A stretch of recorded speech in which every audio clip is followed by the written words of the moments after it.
రాజకీయ శక్తులు మా పోరాటంలో ఎందుకు రావడం లేదో గల్లాబట్టి అడుగుతాం.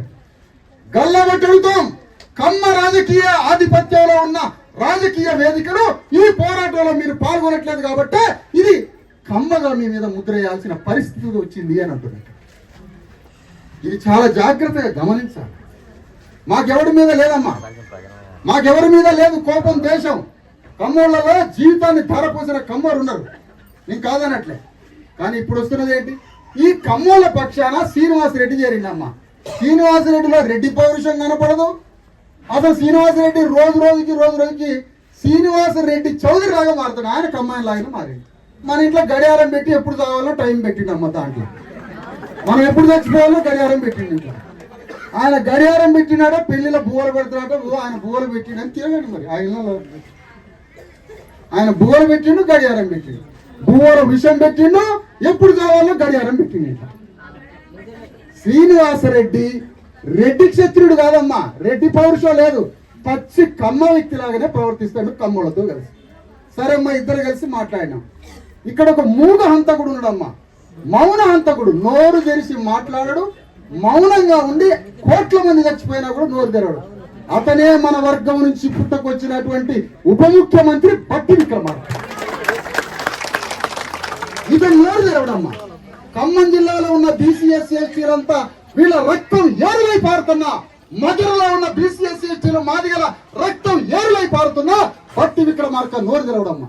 నీ ఇంట్లో పెళ్లి జరుగుతుంది, మా ఇంట్లో సాగు జరుగుతుంది. ఈరోజు నీ పెళ్లి ఒక ఉద్యమాలా తిరుగుతున్నావు, నీ పెళ్లి ఒక ఉద్యమాలా తిరుగుతున్నావు. చేసుకో, కాదనట్లే.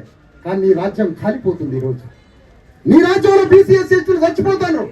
కమ్మోళ్ళు రెడ్డోళ్ళు వాళ్ళ ధర్మం వాళ్ళు చేసుకుంటారమ్మా కమ్మ రాజ్యం కోసం. మరి మల్లు బట్టి విక్రమార్క నీ వాళ్ళ ధర్మం కోసం నువ్వేం చేస్తున్నావు?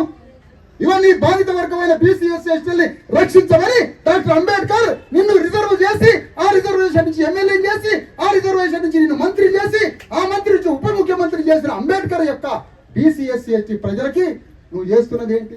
కమ్మోళ్ళ వైపు వంత బాలికి, కమ్మ వాళ్ళ వైపు రెడ్ల వైపు నిలబడి ఈ బట్టి విక్రమార్క మనల్ని చంపడానికి తిరుగుతున్న మూగ హంతకుడమ్మ, మౌన హంతకుడు. వచ్చిందమ్మా బట్టి విక్రమార్క? రాడమ్మా. అందరూ మరణించినా, అందరం చచ్చిపోయినా రాడు. ఇందులో మాదిగలు ఉన్నారు, మాలలు ఉన్నారు, ఎస్టీ ఆదివాసులు ఉన్నారు, లంబాడీలు ఉన్నారు, బీసీలు ఉన్నారు. కానీ మల్లు బట్టి విక్రమార్క ఎందుకు రావట్లే? ఒకటే చెప్తున్నాం రాజకీయ పార్టీలకి, ఈ ఒక్క సమస్య పరిష్కారం అంటే ఇది బీసీఎస్సీ ఎస్టీ పేదల ఆత్మగౌరవానికి సంబంధించిన యుద్ధం అమ్మా. ఇది మన ఆత్మగౌరవ పోరాటం అమ్మా. ఇది రాష్ట్రంలో ఉన్న బీసీఎస్సీ ఎస్టీల అందరి ఆత్మగౌరవ పోరాటం అమ్మా. ఇది మన ఆత్మగౌరవ సమస్య. నేను ఒకటే కోరుతున్నామ్మా, మీ ఇల్లు ఎట్లా ఉన్నదో అట్లా దాన్ని తయారు చేసి మీ ఇంట్లోకి మిమ్మల్ని పంపించే బాధ్యత రేవంత్ రెడ్డి తల మీద ఎత్తుకోవాలి అని ఈ సభ నుంచి తీర్మానం చేస్తున్నామమ్మా. ఈ పోరాటంలో మల్లు బట్టి విక్రమార్క మనందరినీ ఇళ్లలోకి పంపించే బాధ్యతని మన వర్గానికి సంబంధించిన బట్టి విక్రమార్క, మన బీసీఎస్సీ ఎస్టీ వర్గానికి సంబంధించిన వాడు కాబట్టి అతను మూగ హంతకుడు అనే పాత్ర నుంచి బయటపడి నేను ఆరోపిస్తున్నామ్మా, నిన్ను మూగ హంతకుడు.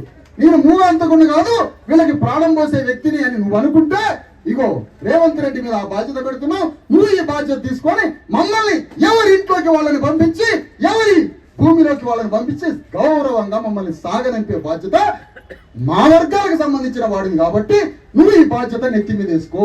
కమ్మ అయినా ఆ కమ్మ బోకర్ల కోసం ఆ 500 కోట్ల భూమిని ఉపయోగిస్తున్నామ్మా ఆయన కమ్మ రాజ్యం కోసం. రెడ్డి రాజ్యం కోసం రెడ్డి బోకర్లకి శ్రీనివాసరెడ్డి కమ్మలతో కలిసిండో ఎవరితో కలిసిండో మనకు తెలియదమ్మా. వాళ్ళకి భూమి ఇవ్వడానికి ఆయన పోతాడు. మరి మల్లు బట్టి విక్రమార్క నీ వర్గం వాడు కదా, మీ బీసీ మన బీసీఎస్సీ ఎస్టీలకు సంబంధించిన వాడు కదా, రేవంత్ రెడ్డి తర్వాత ఉప ముఖ్యమంత్రి కదా. రేపు అక్కడ ఉన్నటువంటి సోనియా గాంధీ, రాహుల్ గాంధీ నిర్ణయం తీసుకుంటే రేపే ముఖ్యమంత్రి ఎవరు అంటే మల్లు బట్టి పేరే వినపడుతుంది కదా. మరి నువ్వు ఏం చేస్తావు? మమ్మల్ని సమాధి కడతావా? మమ్మల్ని చంపుతావా? మమ్మల్ని ఆ ఇళ్లలోకి పంపుతావా? ఏం చేస్తావు?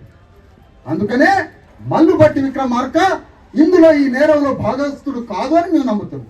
మరి నా నేరస్తుడు నువ్వు కాదంటే మమ్మల్ని ఆ ఇళ్లలోకి పంపు. తుమ్మల నాగేశ్వరరావు బహిరంగంగా బీసీ ఎస్సీ ఎస్టీలందరి యొక్క జీవితాన్ని ధ్వంసం చేసినందుకు తుమ్మల నాగేశ్వరరావు శ్రీనివాసరెడ్డి బహిరంగంగా క్షమాపణ చెప్పి ఈ పేదల కాళ్ళు పట్టుకునేంత వరకు యుద్ధం కొనసాగించాలి. ఈ పోరాటంలో మంచిది పట్టుకోవాలి రామబాబు అన్న, ఎప్పుడైనా పక్కన పెట్టుకోవాలి.